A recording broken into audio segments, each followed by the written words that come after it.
The Kooz is a 72-volt dirt bike for only $2,500. It sounds amazing, but this list might change what you think about it. This is the 5 things I wish I knew before buying the Kooz. Alright you guys, welcome to a new video. We are back with another one. The first thing that I wish I knew before buying the Kooz was that there was a big dead space in the throttle. Like, let me tell you, I would pull it all the way to here and it would not go. I had to upgrade my throttle for it to even feel like normal. That's how bad it is. So if you buy a Kooz, make sure you have another $20 for a cheap Sur-on throttle. This one was $20, but it still feels amazing. So you don't need an expensive Sur-on throttle to make it feel good. You just have to wire it. But you just ask Dual Gemini which wires match up to which. Alright, the second thing I wish I knew before buying the Kooz is that you can tune it to 11 kilowatts. So if it's 11 kilowatts, you're getting 3 kilowatts more than you get stock for $0.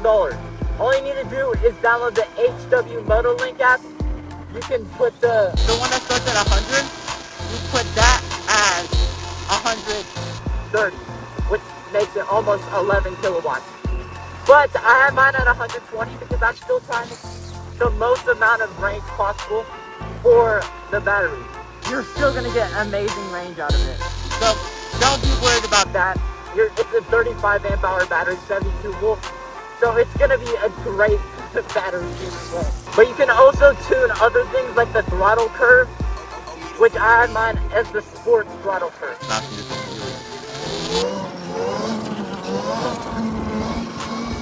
Oh, yeah, man, I'm buns. Anyways, the third thing that I think you should know about the Kooz before buying it is the suspension is mid, right? Like it's gonna get you off road. You're gonna be able to ride it like how I like to ride and stuff, but it is nowhere near the best suspension ever. Like you're not gonna get the best, especially if you're heavier than me. I'm like 106 pounds. So if you're like 200 pounds, you probably want to upgrade to an 800-pound spring. If it comes with a 600-pound spring, I would recommend upgrading it to an 800-pound spring.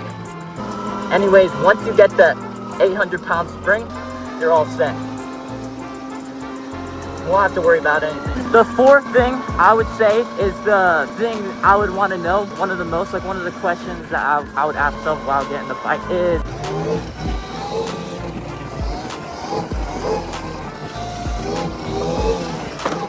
wow, this is beautiful out here. Sorry, I'm trying to think of what I originally said. I had a list that I wrote down.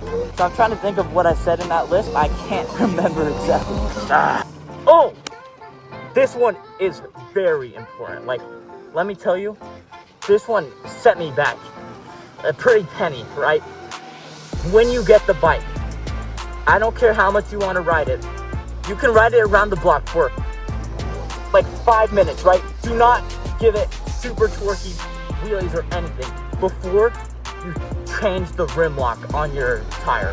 The rim lock is too small for the wheel. I'm so mad. It set me back with $100 because I kept buying tubes. I was like, what is wrong with this? I kept putting it on correctly. I was like, oh my gosh. So that annoyed me so much. And I was already broke because I spent all my money on the freaking bike. So having to spend that extra money on the tube freaking sucks. So it's a 2.5 rim lock. You want to get one of those ones that are like flat and have the metal. Do not get the stupid rubber ones that it comes with because they're too skinny. They don't even hold on the rim or like hold on the bead. So they just don't work.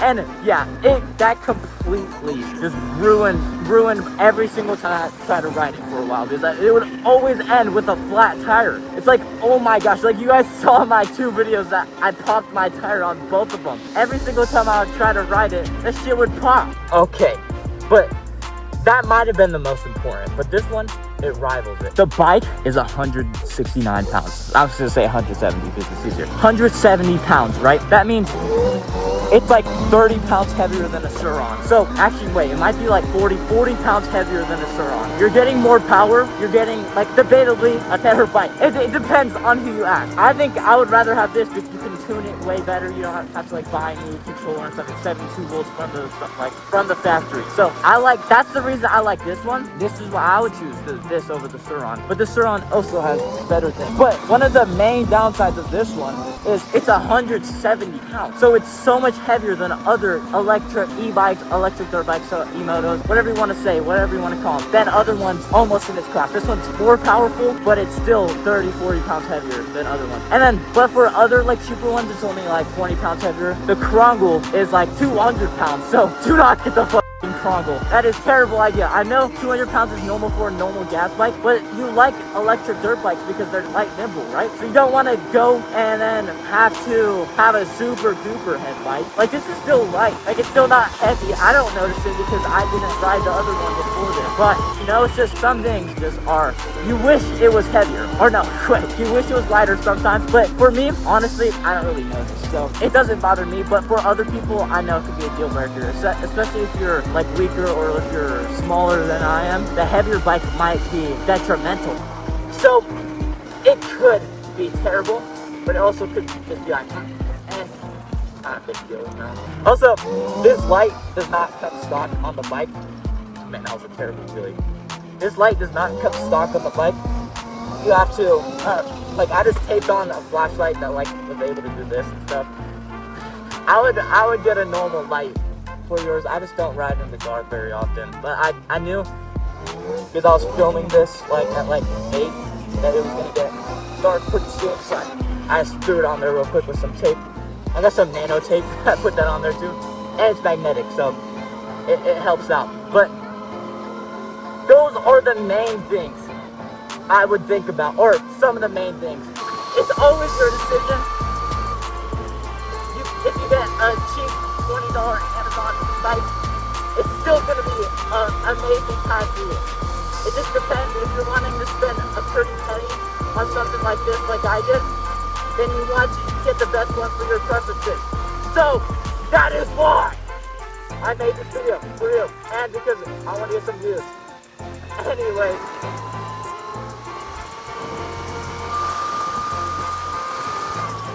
oh shit, I wasn't paying attention. 58 miles per hour. I got it to 63 at one point, but it was slightly downhill. And technically I've seen people tune them to 150 amps. I wouldn't do that. You don't want to explode everything in your bike, right? So you could, if you want to maybe risk your bike exploding, catching on fire, and everything breaking. But I think that is going to conclude this Kooz video. If you guys have any ideas for other videos in the comments for what I should do next in my next videos, just let me know, alright? But I think that is all. I love you guys. Peace out.